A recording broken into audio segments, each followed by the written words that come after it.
तो वह सिद्धांत क्या होता है? सिद्धांत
गर्म था और पंचम काल में क्या हो गया? ऐसा है क्या? बोलो। जल चौथे काल में भी कैसा था? ठंडा था, शीतल था, और पंचम काल में भी शीतल है। अरे चौथे काल में बस नहीं, वो तो अनंत काल से, अनादि काल से शीतल ही है। ऐसे ही मैं भगवान आत्मा अनंत काल से शुद्ध था, शुद्ध हूँ और सदा ही शुद्ध रहूंगा। ऐसा स्वभाव जो कभी बदलता नहीं है, ऐसी परमात्मा सत्ता जिसमें परिवर्तन होता नहीं। परिवर्तन पर्याय में होता है, स्वभाव में परिवर्तन होता नहीं है। यहाँ सद्गुरु बता रहे हैं कि बहिरात्मा कौन है? जो ऐसे वस्तु के यथार्थ स्वरूप को स्वीकार नहीं करता, सत्य को जो स्वीकार नहीं करता, सत्य का श्रद्धा नहीं करता, वो वही आत्मा है। सद्गुरु ने 3 प्रकार की आत्मा का स्वरूप बताया, जिसमें सद्गुरु ने, अन्य आचार्यों ने पहले बहिरात्मा कहा, अंतर आत्मा कहा, फिर परमात्मा कहा। पर सद्गुरु ने पहले क्या कहा? परु अंतरु बहिरव्ययम्। पहले परमात्मा, फिर अंतरात्मा, फिर बहिरात्मा। क्यों ऐसा कहा? इसलिए कि परमात्मा को जो जानेगा वही तो अंतर आत्मा है। परमात्मा को जाने बिना अंतरात्मा होता नहीं है। सो पहले परमात्मा सदा काल से परमात्मा था, परमात्मा है और परमात्मा ही रहेगा। और ऐसी परमात्मा सत्ता को जो जान लेता है वो अंतर आत्मा है, और ऐसी परमात्मा सत्ता को जो नहीं जानता वो कौन है? वही आत्मा है। तो यहाँ सद्गुरु बहिरात्मा का स्वरूप बता रहे हैं कि बहिरात्मा कैसा होता है, बहिरात्मा किसको मानता है, बहिरात्मा किसकी आराधना करता है। एक एक गाथा में स्वरूप चलेगा भगवान आत्मा, और एक एक गाथा प्रमाण दे रही है काय का? सत्य का। काय का प्रमाण दे रही है भगवान? सत्य दर्शा रही है। तो बस सुनकर क्या करते जाना? श्रद्धा करते जाना कि ये ऐसा स्वभाव ही है। वहेरप गाथा क्रमांक 51। वहेरप परिपंच अरितम चा देखते तेजे विचक्षणा अपापरिमाप्यं तुल्यं देवे देवं नमस्कृतं। बहिरात्मा कौन है? परपंच अर्थम चा, जो प्रपंच को ही प्रयोजनीय मानता है। किसको? संसार के प्रपंच को, इस देह को, देह से होने वाली क्रिया को, परपंच को जो प्रयोजनीय मानता है और अपने प्रयोजनीय स्वभाव को भूलता है, ऐसा वो जीव कौन है? वही आत्मा। ऐसे बहिरात्मपने को कौन त्यागते हैं? देखते तेजे विचक्षणा, विलक्षण पुरुष ऐसे बहिरात्मपने को त्याग देते हैं। अपरिमाप्यं तुल्यं, और स्वयं की आत्मा को परमात्मा जानते हैं। देव देवं नमस्कृतं, और अपनी देवादिदेव सत्ता को नमस्कार करते हैं। अर्थात ऐसी आत्मा जो स्वयं ही परमात्मा है, उसको अनुभूति से, स्वयं को अनुभूति से सिद्ध करते हैं। और देखो, ये तो अंतरात्मा की दशा है, पर वही आत्मा किसको मानता है? क्या करता है? कुदेवं प्रोक्तं चेत् रागादि दोष संयुतं कुज्ञानं धृति संपूर्णं ज्ञानं चेवेन देस्ते। कुदेवं प्रोक्तं चेत्, कुदेव का स्वरूप कहते हैं। वे कैसे है? कैसे संयुक्त है? रागादि दोष संयुतम, राग और द्वेष से कुदेव कैसे हैं? संयुक्त हैं। पुण्यानं प्रति संपूर्णम, और उन कुदेव के अंदर संपूर्ण रूप से कुमति, कुशल और कुअवधि ऐसे 3 को ज्ञान देखे जाते हैं। क्या दिखाई नहीं देता? ज्ञानम जीवेन देस्ते, कुदेव के अंदर ज्ञान दिखाई देता नहीं है। जीव अर्थात किंचित भी ज्ञान दिखाई देता नहीं है। और वे खुदे काय में लगे हैं, माया मोह ममत्तस्य आश्रय भावैरतो सदा तत्र देवं न जानन्ति यत्र रागादि संयुतं। वे खुदे माया मोह ममत्तस्य, माया और मोह के ममत्त में लगे रहते, असुर भाव रतो सदा, सदा असुर भाव में रत रहते। तत्व देवम न जानते, उनको क्या मत जानो, देव मत जानो। किसको? भगवान। जो माया मोह में लगे हैं, असुर भाव में सदा रहते हैं, राग द्वेष आदि से संयुक्त हैं, एक जीव उनकी क्या करता है, मान्यता करता है। वही आत्मा क्या करता है, ऐसे को देव की मान्यता करता है। और अहो चेतन आत्मा, जरा विचार तो करो, जो स्वयं राग द्वेष से संयुक्त है, ऐसे वे देव क्या दे सकते हैं। चली आ रही रूढ़िवादी मान्यताओं के कारण दादा बाबा मानते रहे, परदादा मानते रहे, तो ये जीव भी उनकी निभाता चलता है, विवेक विचार लगाता नहीं है। पर हमको लग रहा है कि चौराहे में तो किसी के घर में खुदे माने जाते, ऐसा है क्या भगवान? क्या सही है हमारा चिंतन? हो सकता है हमने भले ही ऐसा सोचा, पर अभी कुछ घर ऐसे हो सकते हैं जहाँ क्या है, ऐसी सब मान्यता है। यदि हो मान्यता खुदेवादी की, तो भगवान आत्मा किंचित भी ऐसी मान्यता करना योग्य नहीं है। वे क्या देंगे? जो स्वयं भिखारी बने हुए हैं, पर से मांग रहे हैं। और वे कैसे संयुक्त रहते हैं, आरति रौद्रम च सद्भावम माया क्रोधम च संयुतम कर्मणा असुर भावस्य कुदेवं अनर्थं परम। जो आर्त और रौद्र ध्यान का जिनके सदा सद्भाव देखा जाता है, जो माया और क्रोध से कैसे हैं, संयुक्त है, कर्मणा असुर भावस्य, जो असुर भाव को करना ही अपना कर्म मानते हैं, कुदेवं अनर्थं परम, ऐसे कुदेव झूठे हैं। और आगे बता रहे कि और कुदेव कैसे संयुक्त होते हैं, अनंत दोष संयुक्तम शुद्ध भावना स्थिते कुदेवं रौद्र आरुण्यम आराध्यम नरेयम पथम। जो स्वयं अनंत दोषों से क्या है,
अर्थ की साधना के लिए इन मूढ़ जीवों के द्वारा वे तीर्थ स्थान में क्या नहीं बच नहीं पाए भगवान, शासन देवता रख दिए और कहीं बुंदेला बाबा। ये सब क्या है? ये मूर्ता है कि नहीं है?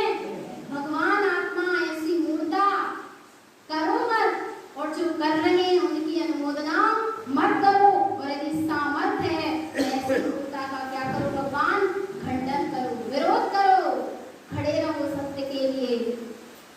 और सुनो, जो ऐसे कुदेवों को पूछते हैं, कुदेवम जैन पूजन्ते वंदना भक्ति तत्परा ते नरा दुःख सामन्ते संसारे दुःख भीरुवम्।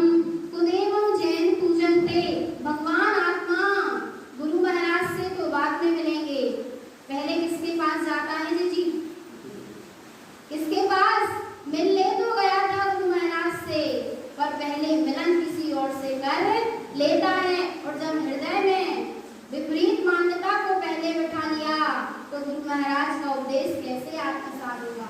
कैसे दर्शन होंगे अपने चैतन्य स्वभाव के? कैसे आशीर्वाद मिलेगा गुरु महाराज का? अरे जो नहीं मानते उनके लिए नहीं है, ये उनके लिए है जिनकी क्या है? मान्यता है। पर किंचित भी मान्यता पड़ी ना रहे, अरे हम तो नहीं मान रहे, हम नजर रखने नहीं जा रहे, पर संगी साथी चले गए तो हम उनके साथ चले गए, हमने थोड़ी नजर रखा है। ये सब क्या है? अनुमोदना ही तो है भगवान, ये सब अनुमोदना है। हम रखने नहीं जा रहे, पर बेटे से कह दिया तुम रखाओ, हम तो नहीं जा रहे देखो देने की मान्यता करने, और बेटा बेटियों से कह दिया क्या करो?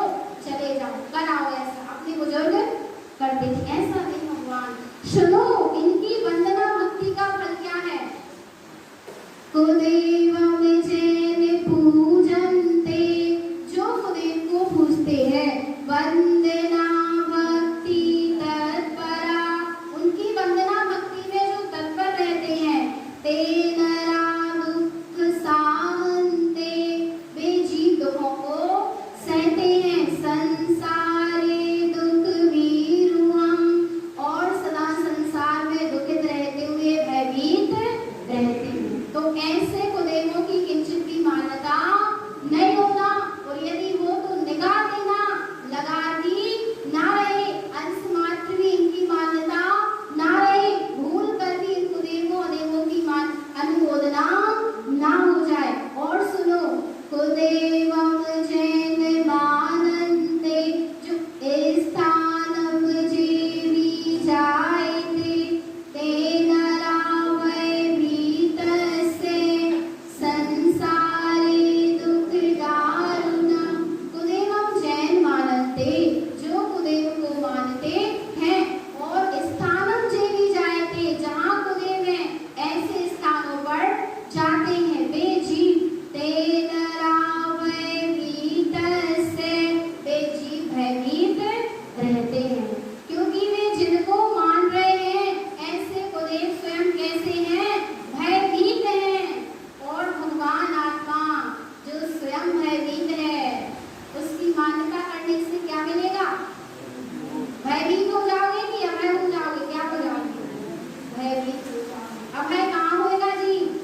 जो अभय है, ऐसे निश्चैतन्य स्वभाव का जहाँ आश्रय होगा वहाँ जी निर्भय हो जाएगा।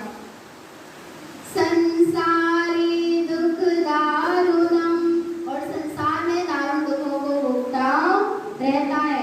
और सुनो, अब आगे सद्गुरु मिथ्या देव का स्वरूप बता रहे हैं। मिथ्या देवं च प्रोक्तं च ज्ञानं विपुण्यानि देस्थिते, दुर्बुद्धि मुक्ति मार्गस्य विश्वासं नरेयं पदम्।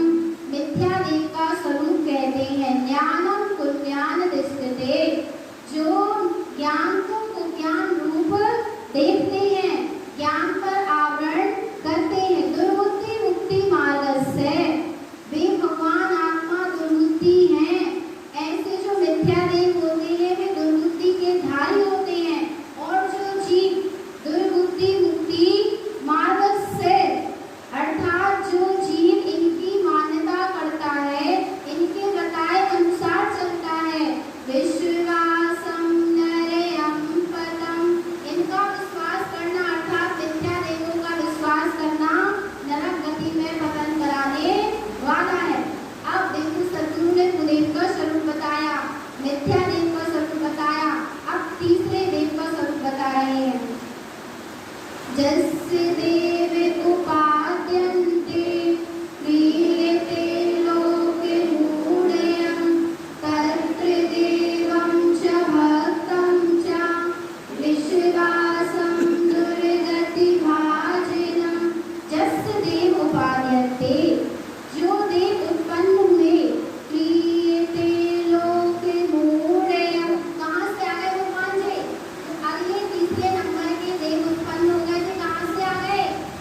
ज्ञान नेत्र है, जिनके ज्ञान नेत्र खुल गए, ऐसे वीतराग प्रभु को देखता, ऐसी अपनी वीतरागत्व सत्ता को देखता, तो बाहर का अंधापन भी चला जाता, मिथ्यात्व अंधकार चला जाता और स्वयं के ज्ञान नेत्र क्या हो जाते भगवान? प्रकट हो जाते।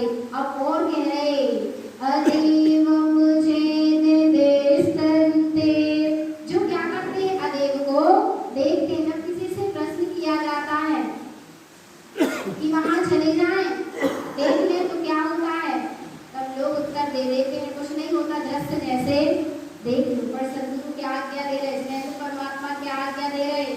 अदेव मुझे निर्देशन्ते, जो अदेवों को देखता है, मानते मूढ़ संगते, मानता है और उन मूढ़ जीवों की संगति करता है जो मानते हैं, तेना राति प्रदुख्यानि, वह जीव पृथ्वी दुखों को सहता है, नरेयम तेरेयम चापतम, और नरगति और गति में उसका पतन होता है। अब सदगुरु अगली गाथा में कह रहे हैं अनादिकाल भ्रमणं च, अनादिकाल से भ्रमण चल रहा है, पर किस कारण चल रहा है? अदेव देव उच्यते, अदेव को देव कहने के कारण ही अनादिकाल से परिभ्रमण चल रहा है। अनर्थम अचेत देशन्ते, अनर्थ अचेत क्षणभंगुर को ही देखता है। दुर्गति गमनम च संजुतम, जिससे दुर्गति में गमन हो जाता है, हो नहीं जाता भगवान इसी समय दुर्गति से संयुक्त है ही। और आगे कह रहे अनर्थम असत्य मानम च, अनर्थ असत्य को मानता है। विनाशम यत्र प्रवर्तते, जिसका नाश होने वाला है, प्रवर्तते उसमें ही क्या हो रहा है भगवान? प्रवर्तन कर रहा है। तेना राथाविरम दुःखम, वह जीव स्थावर पर्यायों के दुखों को सहता है। इंद्री इत्यादि भाजनम, एक इंद्रिय दो इंद्रिय आदि पर्याय में चला जाता है। अब देखो सदगुरु एक प्रमाणिक गाथा दे रहे हैं कि इनको मानने वाला कौन है? ये हमारी या तुम्हारी बात नहीं है चेतनात्मा, इस सदगुरु की बात है। और देखो तो सदगुरु की भी नहीं, जिनेंद्रों की बात है। पर और थोड़े से ऊपर चलो तो जिनेंद्रों की भी नहीं, ये तो वस्तु का शब्द, ये तो सिद्धांत है जो अनादि अनंत से चला आ रहा है। मिथ्या देव अदेवम च, जो मिथ्या देव को और अदेव को मानते हैं। मिथ्या देव अदेवम च, मिथ्या दृष्टि च मानते, कौन मानता है भगवान? सम्यक दृष्टि कभी मिथ्या देव और अदेव को मान सकता नहीं है। मिथ्यातम मूढ़ दृष्टि च, जिसकी दृष्टि मिथ्या से मूढ़ता से संयुक्त है, ऐसा जीव इन अदेव को देव को मानता है। और ऐसी मिथ्या मान्यता के कारण पतितम संसार भाजनम, संसार में अपना पतन कर लेता है। तो भगवान आत्मा बड़ी दुर्लभता से जो मनुष्य पर्याय मिली, ऐसे ही ना चली जाए।